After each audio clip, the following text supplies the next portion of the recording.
No, gli sono rotto le acque 6-7 minuti dopo che ho fatto gol, quindi ti dico, sono stato fortunato perché sembra che mi ha veramente aspettato.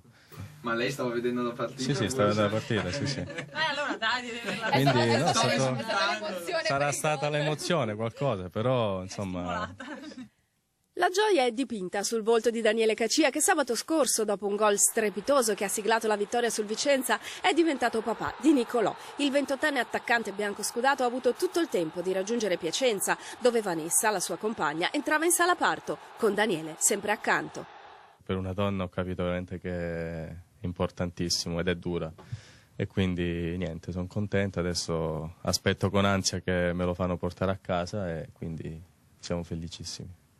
Un periodo di grande maturità per il bomber calabro che vive a Padova una stagione in cui, dice, si sente spronato a dare il 200% e adesso c'è anche un bimbo a renderlo più responsabile. Ma sono già 16 anni, racconta, che vive da solo. Un gol per Nicolò, magari, ma per lui ci saranno cose ben più importanti da fare.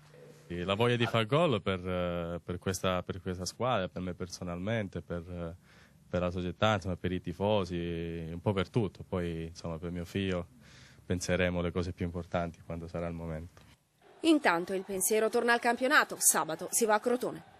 Potrei dire che è una partita come Albino Leffe, è una partita molto difficile, un campo dove comunque loro in casa mettono sempre qualcosa in più per mettere in difficoltà soprattutto un avversario come noi in questo momento, che comunque quando vai a giocare in trasferta ti aspettano sempre con molta carica.